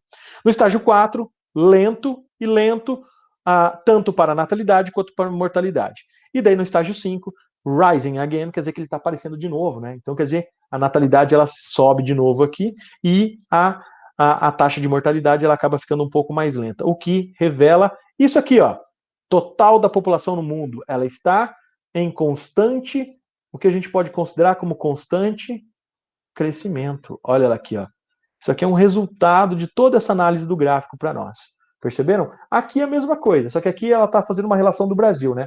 E aqui nós estamos levando em consideração aqui, ó, taxa de crescimento vegetativo. É aquele azul aqui, entre natalidade e entre mortalidade. Aí vocês vão poder perceber que essa linha azul, eu só vou mudar a minha cor aqui para ela ficar um pouco melhor. Vamos colocar um amarelo aqui, ó. Ela vem aqui, ó, ela sobe quando o crescimento vegetativo, a diferença entre natalidade e mortalidade é maior. E depois ela começa a cair quando cai a natalidade. E ela vai para números, inclusive, negativos depois, porque a gente está tendo taxas de natalidade muito baixas, o que faz com que a mortalidade seja superior à natalidade. Ah, professor, está morrendo muita gente? Não, não está morrendo muito. Não é o caso de morrer muita gente, mas as pessoas ficam idosas, acometidas de doenças. A mortalidade é um fenômeno natural, mas a redução da natalidade, ela mostra que a natalidade agora está ficando inferior à taxa de mortalidade. Meus queridos, alguns conceitos relacionados à população de maneira bem rápida, tudo bem? Eu coloquei bem explicado cada um deles para vocês, tá? População absoluta é o total de habitantes de um determinado local. População relativa ou densidade demográfica é uma relação entre população e área. Então é mais ou menos assim, ó, rapidamente. O Brasil tem, vamos pensar aqui, ó, entre população e área. O Brasil tem uma população de 211 milhões de habitantes, com uma área de 8 milhões e meio de quilômetros quadrados. Eu divido um por outro. Eu tenho uma densidade demográfica na casa de 24 a 25 habitantes por quilômetro quadrado. Um país considerado populoso é aquele que tem uma população elevada. O Brasil tem hoje a sexta maior população do mundo. China, na ordem. China, Índia, Estados Unidos, Indonésia, Paquistão e o Brasil. São as maiores populações do mundo. Tudo bem? Então, um país populoso. Agora, um país povoado é aquele que tem uma concentração populacional, uma densidade demográfica, ou seja, a densidade demográfica está diretamente relacionada a isso daqui, ó. Beleza? Alta densidade demográfica e ocupação praticamente em todo o seu território. População natural ou crescimento vegetativo, já citei anteriormente, aparece inclusive no gráfico, está aqui, ó. Natalidade menos mortalidade, está em azul aqui, né? Ó. É o crescimento vegetativo ou crescimento natural. Um outro cuidado que vocês devem ter quando se fala de população é que quando a gente fala de números absolutos, por exemplo, num território, num país, numa cidade, enfim, nasceram, sei lá, vou pegar uma cidade pequena, num período nasceram 10 crianças e morreram 5 pessoas. O saldo é de 5 pessoas, né? Saldo positivo ainda, de crescimento da população. Agora, se você pensar numa taxa, é para reduzir esses números, quando você fala de populações muito elevadas. Então, uma taxa de natalidade é o número de nascimentos vezes 1.000 dividido pelo número de habitantes em um ano. Então você tem uma relação de 1 por 1.000. Ou seja, para cada grupo de 1.000 nascem tantas crianças. Tudo bem?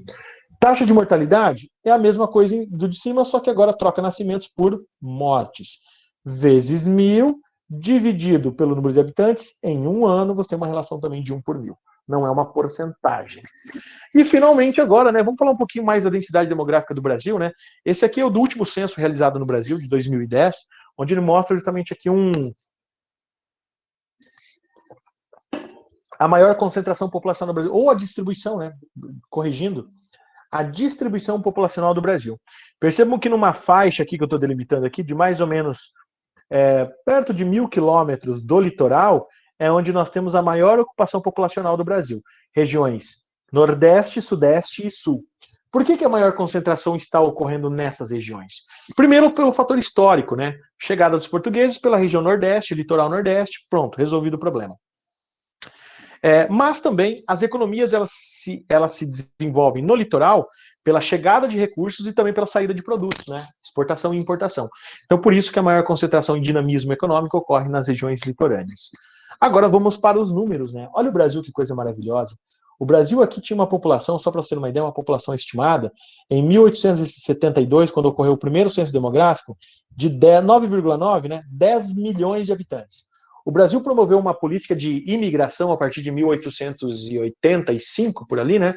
Onde favoreceu a entrada de imigrantes espanhóis, poloneses, ucranianos, alemães, portugueses, japoneses, enfim, uma série de povos que vieram para o Brasil justamente para ocupar as áreas agrícolas que o Brasil tinha uma população muito pequena, né?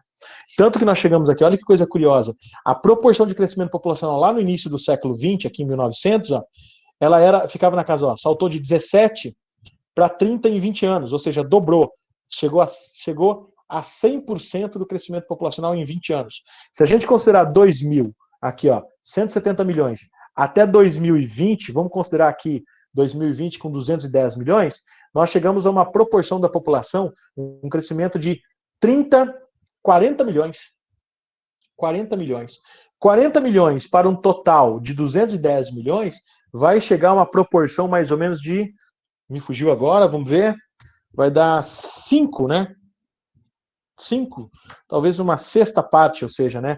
Então a proporção de crescer uma sexta parte justamente do crescimento populacional.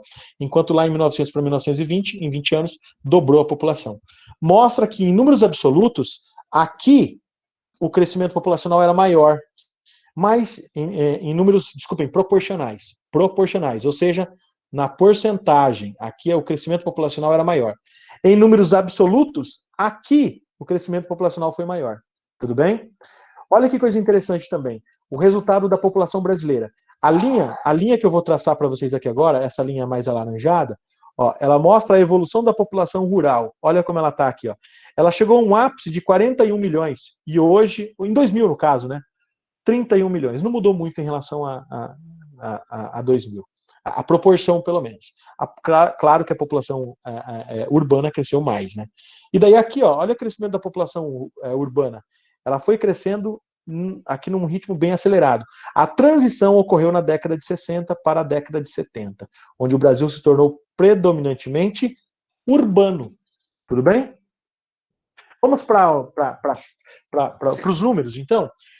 Olha que coisa curiosa, principalmente para as mulheres da sala, né? Se a gente considerar assim, né? Olha que coisa curiosa.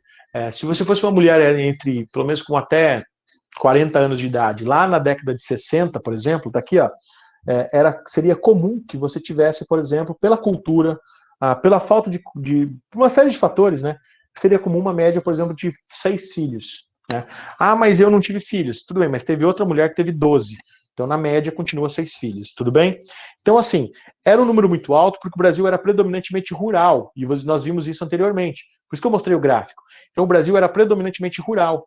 Quando o Brasil muda para urbano, percebam que começa a queda da taxa de fecundidade ou taxa de natalidade.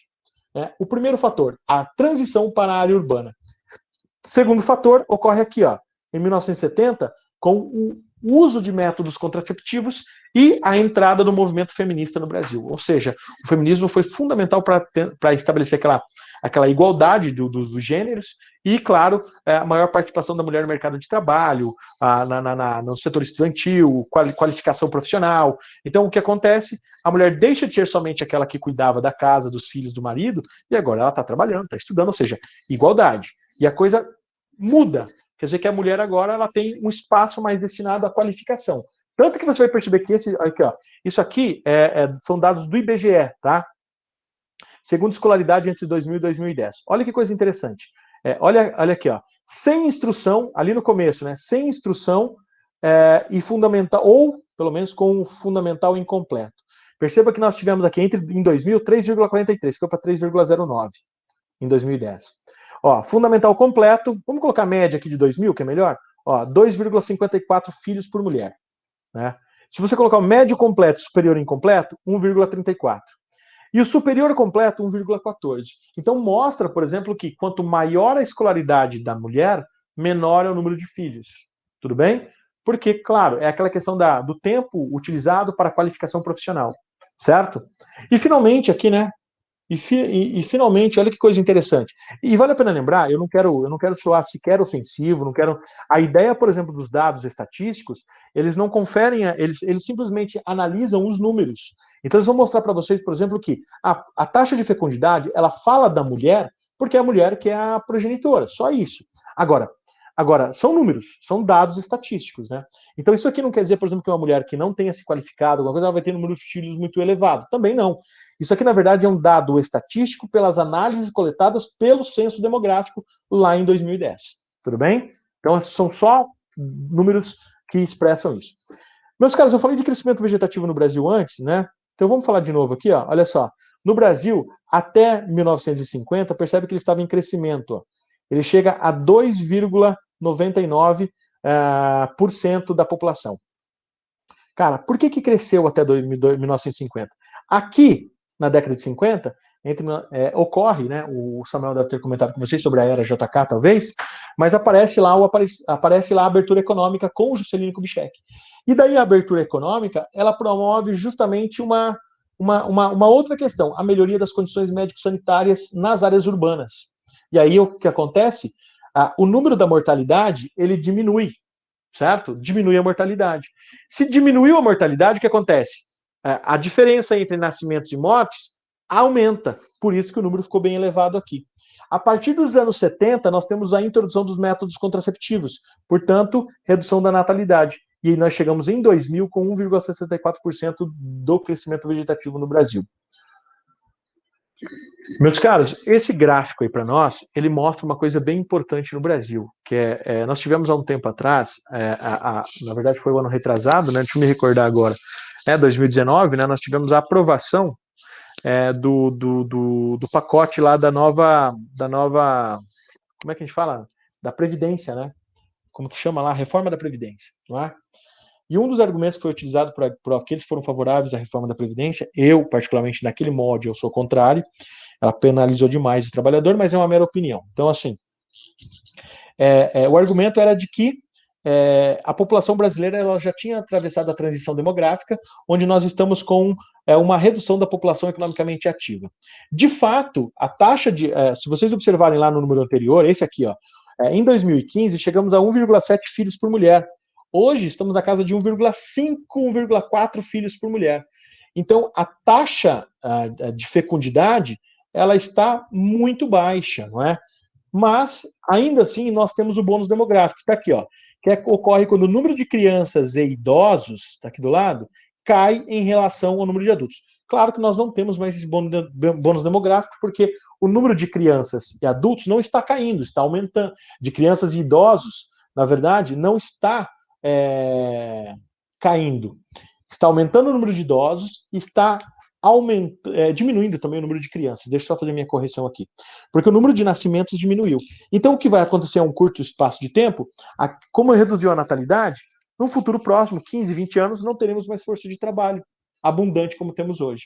Então, ainda assim, hoje, nós temos a cada 100 brasileiros, 69 em idade produtiva, ou seja, 69% da população está em idade produtiva.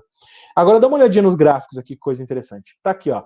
De 15 a 64 anos, idade produtiva, perceba que nós éramos lá em 2000, 64%, e como chegaremos, né, a 2030, a um ápice de 68,97%.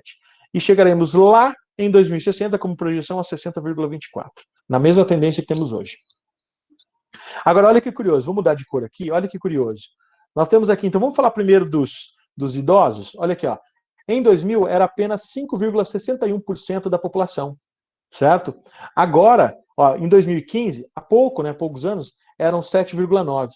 Em 2060, a projeção é chegar a 26% da população, com 65%, 65 anos ou mais de idade. Agora, olha o mais aterrador de todos. Em 2000, eram 30% de uma população com até 14 anos, ou seja, promovendo uma renovação da população. Fornecimento de mão de obra, inclusive ativa, em poucos anos. Chegamos em 2015 a 23%. Em 2060, a projeção de chegar a 13%. Então, mostra justamente, olha só aqui, há uma redução das taxas de natalidade e um aumento da população idosa em todo o planeta. Tudo bem? Desculpem, no Brasil. E aí se torna necessário entender o que seria a taxa de reposição populacional.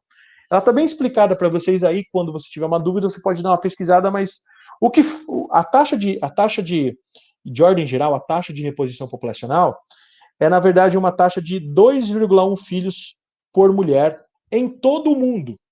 Né? Quer dizer o seguinte, né? Que os dois, né, as duas crianças substituem os pais, né? E a fração 0,1 é para compensar os indivíduos que morrem antes de atingir a idade reprodutiva. Então, imagina aquele adolescente que morreu, ou aquela criança que morreu antes de chegar numa idade reprodutiva. É uma compensação. Então, se a taxa de reposição demográfica é de 2,1 filhos por mulher,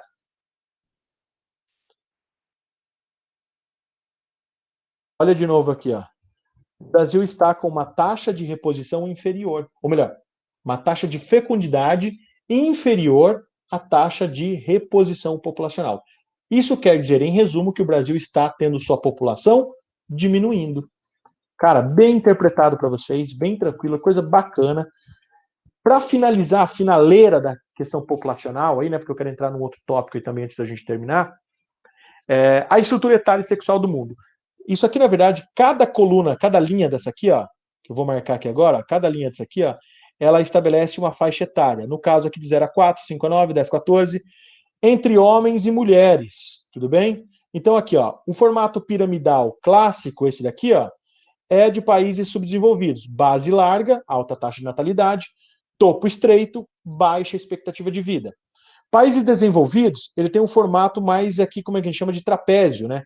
Onde ele tem um estreitamento da base, tá aqui, e um alargamento do topo, onde há uma expectativa de vida maior. Olha o exemplo aqui, ó. Paquistão, formato piramidal clássico, né? Coreia do Sul, ligeiro estreitamento da base. Olha que coisa curiosa. Vou até mudar de cor para aparecer melhor. A Alemanha, olha só, forte estreitamento da base, com redução da taxa de natalidade, ainda manutenção de uma população adulta bem significativa, mas um alargamento significativo da população de idosos. Está aqui, ó, perceberam? Então, aumento da expectativa de vida. O Brasil está passando por isso também, meus caros. Olha só, população entre 0 e 54 anos. 0 e 14 anos, desculpem, né? Percebam que ela reduziu, ó, ela está em queda. Chegou, era perto de 40%, está chegando ali a 25% em 2020. Agora, olha só que interessante, né? A população acima de 60 anos, ela chegou aqui, ó, a população acima de 60 anos está chegando a perto de quase 15%. Então, ela está em aumento. Então, a população idosa está aumentando, problemas para o setor previdenciário e redução da população jovem, futuro problema com oferta de força de trabalho. Aí nós temos aqui, olha que interessante, nós temos a pirâmide etária do Brasil. Olha que coisa curiosa, cara, eu adoro essa pirâmide etária, porque eu vou fazer o seguinte, ao invés de trabalhar essa, eu vou trabalhar essa. Vocês vão entender por quê. Eu quero que vocês olhem bem interessante nela aqui, porque assim, ó, aqui no topo tem aqui, ó, 1980. Eu vou colocar para vocês, uma a uma, até 2050. E eu vou falando o número para vocês, o ano, melhor dizendo aqui, né? E vocês vão dar uma olhada que aqui, ó, aqui ela tem um formato piramidal, e depois ela vai, essa base aqui, ó, onde tem de nascimentos, ela vai subindo. Ela vai criando um formato de trapézio para o Brasil. Quer ver uma coisa? Vamos lá então? 1980, 1990, 2000, 2005, 2010, 2020, 2030, 2040, 2050. Então ela mostra, se eu voltar lá no começo, a população acima de 70 anos era praticamente quase que nula. Ó, aqui, ó, ela praticamente pouco existia. Agora, se você chegar em 2050, a população acima de 70 anos, olha o alargamento dela aqui, ó. Perceberam? Isso mostra que houve um aumento da expectativa de vida no Brasil e uma redução das taxas de natalidade no Brasil também. O Brasil é um país que está completando a sua transição demográfica. E como eu disse, né, o tópico que faltava para nós, migrações, meus caros, migrações. Então as migrações elas estão relacionadas diretamente desta maneira aqui, ó. Primeiro, de maneira bem singular, bem simplificada, bem fácil, os movimentos horizontais da população, movimentos migratórios, ou chamados de transladativos, eles ocorrem quando uma pessoa ou grupos de pessoas se deslocam de um local para outro. Só um minuto.